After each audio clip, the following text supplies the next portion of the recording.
Welcome to studyhigh.pk. My name is Muhammad Usman, and in this video I am going to point out some very wrong MCQs in MDK 2022, and most of the students, even the teachers, not know about them. बल्कि stars academy different academy उनकी answer की दे रहे हैं जबकि वो गलत हैं। तो मैं अच्छी तरह से डिटेल के साथ इनको डिस्कस करूँगा, आपके सामने अपने लॉजिक जो कि मैंने कलेक्ट किए हैं वो आपके सामने रखूँगा। फिर डिसीजन आपने करना है कि वाकई ये गलत है नहीं गलत है और इनके खिलाफ आवाज़ उठानी है, बल्कि ऐसे MCQs का डालना बनता ही नहीं है। तो मज़ीद इससे पहले मैं 2 वीडियोस अपलोड कर चुका हूँ आउट ऑफ सिलेबस के रिलेटेड और ग्रेस मार्क्स किन को मिलेंगे, क्या प्रोसेस है, कितने चांसेस हैं। तो मज़ीद भी क्योंकि ये तो अभी चंद MCQs का रिव्यू है सिर्फ बायोलॉजी के, अभी केमिस्ट्री फिजिक्स सबको मैं टाइम के साथ देखता हूँ और डिफरेंट ETR दूसरे जोन से उनको भी इंशाल्लाह वीडियोस आती रहेंगी, उनके ऊपर भी एक रिव्यू अपलोड किया जाएगा। तो अगर आप न्यू हैं तो चैनल को सब्सक्राइब कर लें और इस वीडियो को तो ज़रूर लाइक और शेयर करें। सो स्टार्ट करते हैं कि कौन कौन से ऐसे MCQs हैं, उनमें क्या मिस्टेक है जो कि बच्चे इग्नोर कर रहे हैं लेकिन उनमें मिस्टेक हैं। So let's start our today's lecture. First of all we will see the question number 23। There is no clear difference between dendrites and axons in sensory neurons except thickness, length, terminal portions, none of the above. तो इसमें जो Pakistan medical commission और university of health science ने जो सा correct option answer की में दिया है वो है C, टर्मिनल पोर्शंस, जबकि ये MCQ है ही गलत। तो फर्स्ट ऑफ ऑल आपको समझाना पड़ेगा सेंसरी न्यूरॉन्स और दूसरे न्यूरॉन्स में क्या डिफरेंस है। जैसे ये है, फर्ज कर लें ये स्पाइनल कॉर्ड, तो इसके अंदर जो मोटर न्यूरॉन्स है, इंटर न्यूरॉन्स है, उनकी सेल बॉडीज भी सेंट्रल नर्वस सिस्टम के अंदर होती हैं, जबकि सेंसरी न्यूरॉन्स में ऐसा नहीं होता। उनकी जो सेल बॉडी होती है वो outside the central nervous system होती है और वो काफ़ी ज़्यादा सेंसरी न्यूरॉन्स की सेल बॉडीज एक जगह पे जमा होती हैं। तो इनको कहते हैं ganglia, collection of cell bodies outside the central nervous system. तो सेंसरी न्यूरॉन में होता क्या है, इनकी सेल बॉडी से फ़र्ज़ करें ये सेल बॉडी है, एक प्रोसेस निकलता है जिसकी जो एबिलिटीज़ होती हैं वो एक्सन लाइक होती हैं। इसकी इर्द गिर्द पहले घूमता है, बाद में इससे 2 प्रोसेस निकलते हैं। 2 प्रोसेस निकलते हैं, एक उसमें होता है थिक जो कि जाता है पेरिफेरी की तरफ, हैंड की तरफ, रिसेप्टर की तरफ। स्पेशली फ़र्ज़ करें ये है रिसेप्टर, जिसने कोई टेक्टाइल, कोई टच, मिजरल कॉर्पसल या कोई भी डिफरेंट टाइप के सेंसरी न्यूरॉन्स है, एक नहीं है बल्कि बेशुमार किस्म के हैं। तो दूसरा होता है थिन। तो अभी जो थिकनेस वाला ऑप्शन उन्होंने इसको चूज़ नहीं किया वो मैं आपको इनकरेक्ट हो गया कि थिकनेस का भी थोड़ा सा इशू आ सकता है। तो ज़रूरी नहीं कि हर न्यूरॉन्स के अंदर डेंड्राइट और एक्सन की थिकनेस सेम हो, एग्जैक्टली तो नहीं कह सकते। तो ये होते हैं, इन्हें कहते हैं यूनिपोलर न्यूरॉन्स, यानी प्यूडो यूनिपोलर न्यूरॉन्स। एक चीज़ तो ये होगी, जैसा कि यहाँ आप देख सकते हैं ये हिस्टोलॉजी की बुक है, MBBS में आके आप पढ़ेंगे। ये जो सेंसरी न्यूरॉन्स की गैंग्लिया की बात करें, प्यूडो यूनिपोलर न्यूरॉन्स की, तो एक प्रोसेस निकलता है जो कि बाद में 2 ब्रांचेस देता है। एक ब्रांच जिसे डेंड्राइट कहते हैं और वो स्पाइनल नर्व के साथ होते हुए पेरिफेरी यानी रिसेप्टर की तरफ चली जाती है at the receptor organ where it terminates. दूसरी branch which is thinner of the 2। So thickness का क्लियर डिफरेंस तो नहीं होता, लेकिन दोनों में थिकनेस इक्वल भी नहीं होती, या फिर सब सेंसरी न्यूरॉन्स में ये बात वैलिड नहीं है कि सब के अंदर थिकनेस सेम ही होगी। अब इससे आगे बढ़ते हैं। ये है सेल बॉडी ऑफ, क्या कहते हैं जी, सेल बॉडी है सेंसरी न्यूरॉन की। ये टेक्टाइल रिसेप्टर, फ़र्ज़ करें ये किसी का पाँव है, हाथ कर लें, यहाँ से एक सेंसरी नर्व आई।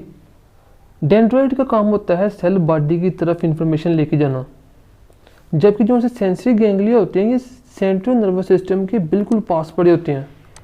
और यहाँ से जो सा एक्सन होता है जिसने यहाँ से इंफॉर्मेशन लेके आगे सेंट्रल नर्वस सिस्टम के ऊपर पास करनी होती है, उसका प्रोसेस थोड़ा है, उसका काम थोड़ा है।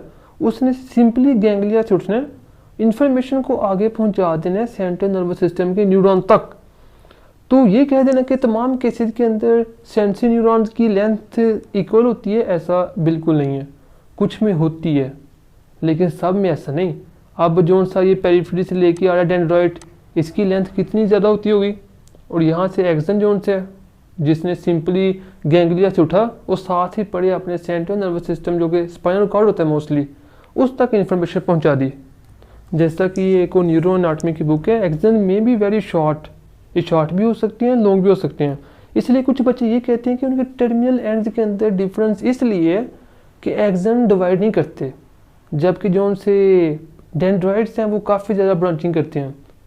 तो ज़रूरी नहीं कि हर सेंसरी न्यूरॉन ही काफ़ी ज़्यादा ब्रांच करे।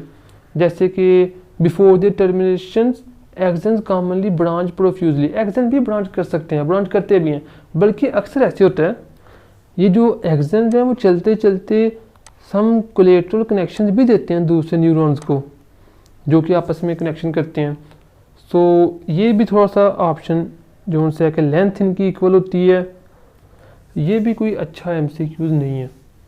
तो 100% या तो आप ये कह रहे हैं कि सेंसरी न्यूरॉन में टर्मिनल पोर्शन का डिफरेंस होता है, लेंथ एक्सन और डेंड्रॉइड की सेम होती है, जबकि ऐसा नहीं है। या आप ये कह रहे हैं कि इनकी थिकनेस इक्वल होती है, तो वो भी मैंने आपको लॉजिक आपके सामने रख दिए हैं। तो रिजल्ट इसमें ये नहीं कि इसमें करेक्ट ऑप्शन कौन सा है। अब बच्चे क्या करते हैं कि हर एमसीक्यूज का ये देखते हैं कि उनके अंदर करेक्ट ऑप्शन कौन सा है वो ढूंढो, लेकिन उससे भी अहम बात यह है कि उसको बनाने वाला क्या बंदा भी करेक्ट है। ज़रूरी नहीं कि हर मरतबा एमसीक्यूज में मिस्टेक हो, मिस्टेक बनाने वाले में भी हो सकती है। जिस बंदे ने जिस माइंड सेट के साथ बनाया उसका माइंड ही अच्छा नहीं है, या उसको उसका कंसेप्ट अच्छा नहीं है, या फिर उसने जो करने की कोशिश की थी वो अच्छा नहीं कर पाया, तो आप उसका क्या सा करेक्ट आंसर फाइंड करेंगे। अब मैं लेंथ को टिक करता हूँ तो ये गलत होता है, इसे टिक करता हूँ वो गलत होता है। तो या फिर वो ये पूछना चाहते हैं क्लियर डिफरेंस कौन सा है। अब तो बॉडी के अंदर जाकर देखना पड़ेगा क्लियर कौन सा है, जबकि बच्चों ने तो अपनी बुक के अलावा कुछ किया ही नहीं है। तो खैर ये एमसीक्यू जोन से मेरे ख्याल में ये गलत है। आपके बारे में क्या ख्याल है, आप क्या समझते हैं? क्योंकि मोस्ट स्टूडेंट का शायद ठीक हो गया हो, लेकिन मुझे ये लगता है कि ये एमडी कैट में एमसीक्यू गलत है। आप इसके बारे में कमेंट में ज़रूर बताएंगे आपका क्या आइडिया है। अब चलते हैं दूसरे एमसीक्यूज की तरफ। लेकिन मेरा मकसद ये नहीं है कि ये सारे के सारे गलत हैं, कैंसिल हो जाना चाहिए। यानी कम से कम लेवल चेक करें, जिनको इतने बच्चों का मुस्तकबिल है, और बनाने वालों की रिस्पॉन्सिबिलिटी चेक करें। अब सेल वॉल में भी absent in which of the flowing plant and LG and fungi and archaea. खैर जैसे मैं इस यूएचएस एमडी कैट का रिव्यू दे रहा हूँ, इस तरह से दूसरे पेपर्स का भी रिव्यू देता दूंगा, तो आपने लाइक और सब्सक्राइब ज़रूर करना है। चलें जी, सेल वॉल किस में एब्सेंट है? बच्चों टिक तो कर जाते हैं, अच्छा ऑलमोस्ट काफ़ी ज़्यादा नहीं, ये डी ऑप्शन टिक किया होगा बैक्टीरिया एंड आर्किया। लेकिन ये पूछना क्या चाह रहा है, ये नहीं, वो ये पूछना चाह रहा है मेरे ख्याल से, वो बच्चों का ये वाला नॉलेज चेक करना चाहता है कि क्या प्लांट में सब में सेल वॉल पाई जाती है। वो ये जानना चाहता है क्या बच्चों को पता है कि एलजी के जितने भी पौधे हैं उनके अंदर सेल वॉल पाई जाती है, जबकि कुछ बैक्टीरिया जैसे माइक्रोबैक्टीरियम के अंदर नहीं पाई जाती। इसलिए ये वाला ऑप्शन जो सा ये करेक्ट ऑप्शन है इस एमसीक्यूज में, जबकि जो सा आर्किया है इसमें भी कुछ के अंदर नहीं होती। यानी वो कुछ पूछ रहा है। बेशुमार अच्छे एमसीक्यू सेल वॉल से बनाए जा सकते हैं, इसे बनाने की इतनी नीड नहीं थी। मेरे ख्याल में जब आप बेशुमार कंसेप्ट चेक कर सकते हैं उस वक्त इस तरह का एमसीक्यू डालना बिल्कुल गलत है। अब देखें एलजी है ना, तो जैसे यूग्लिनोफाइट्स, ये यूग्लिनाइड जोन्स हैं, ये भी एक ऑर्गेनिजम्स हैं जिनके अंदर फोटोसिंथेटिक पिगमेंट होते हैं। ये आपने पढ़ा होगा, जैसे कि प्रोटिस्टा खोल के देखें, उसमें प्लांट लाइक प्रोटिस्ट, इसके एलजी लाइक प्रोटिस्ट, उसमें जो पहला नंबर है यूग्लिनाइड्स का, इनके अंदर सेल वॉल नहीं होती। ये भी एलजी के अंदर ही इनको क्लासीफाई किया गया। इनके अंदर भी फोटोसिंथेटिक पिगमेंट होती हैं, ये हेटेरोट्रॉफिक भी होती हैं लेकिन फोटोसेंसिस भी करते हैं। इनके अंदर भी सेल वॉल नहीं होती, और इनको भी उन्होंने क्लासिफिकेशन में एलजी के ग्रुप के अंदर ही डाला हुआ है। खैर मेरे ख्याल से इस एमसीक्यूज को भी थोड़ा सा उनको सोचना चाहिए था, या फिर कम से कम बच्चों का नॉलेज को चेक करें। ये चेक ना करें कि बच्चों को क्या पता है क्या नहीं पता, कि क्या सारे बैक्टीरिया के अंदर पाई जाती है। चलो खैर इसके ऊपर भी मेरा ऑब्जेक्शन है कि कम से कम मैं पेपर का रिव्यू दे रहा हूँ कि उन्होंने किस तरह से पेपर को डाला है। मैं समझता हूँ कि ऐसे एमसीक्यूज इतने अच्छे नहीं हैं, बच्चे कंफर्टेबल फील नहीं करते। अभी मैं बायोलॉजी का पोर्शन डिस्कस कर रहा हूँ, अभी मैंने दूसरा देखा भी नहीं है, उनके अंदर क्या क्या कुछ होगा ये तो अभी बाद में पता चलेगा। अब ये जो एमसीक्यूज है, proteins are the main dash of the cell, मुझे पता है बेशुमार बच्चों का ठीक है, बेशुमार का गलती भी होगा।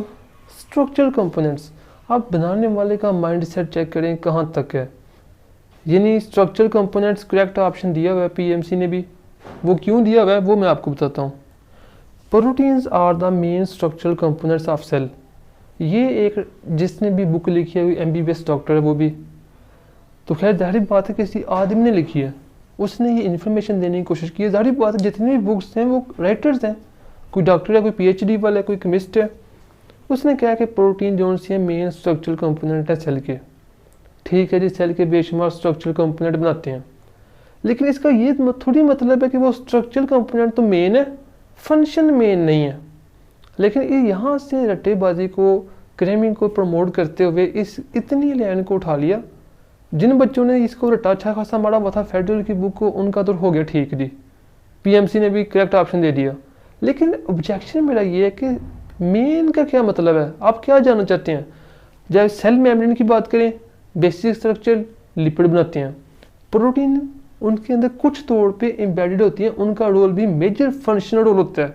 बेशुमार ऐसी प्रोटीन जो कि सेल मेम्ब्रेन के अंदर एम्बेडेड होती हैं, वो फंक्शनल रोल एंजाइम के तौर पर एक्ट करती हैं। Sodium channel, potassium channel cell के अंदर जाते हैं, तो फिर भी बेशुमार एक्टिन एंड मायोसिन जो कि मसल कंट्रैक्शन करते हैं, ये भी फंक्शनल भी है, स्ट्रक्चर भी है।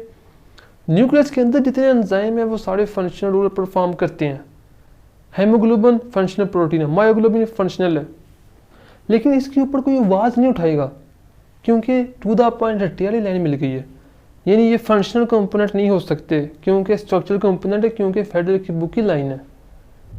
ठीक है, ये फिजियोलॉजिकल जिसका मतलब भी फंक्शन ही होता है, डिफरेंट फंक्शन परफॉर्म करना, मेटाबॉलिक एक्टिविटी नहीं जी, प्रोटीन मेजर मेटाबॉलिक एक्टिविटी नहीं करती, जबकि हार्ड मेटाबॉलिक एक्टिविटी ही प्रोटीन करती हैं। एंजाइम के बगैर तो लाइफ पॉसिबल ही नहीं है। ये लेवल चेक करें कि यहाँ तक उनका लेवल है जी सोचने का, और स्टूडेंट भी चुप हैं क्योंकि फेडरल की लाइन है, उन्हें सिखाया ये गया है, बचपन से उन्हें ये सबक ये पढ़ाया गया है कि बस आपने रट्टा मारना है और टू द पॉइंट एमसीक्यू आएगा, उसका टिक करना है, आपको उसका जवाब मिल जाएगा। जबकि इसके ऊपर भी मैं थोड़ा सा ऑब्जेक्शन है, होना ऑब्जेक्शन चाहिए नहीं होना चाहिए, आपने कमेंट में बताना है।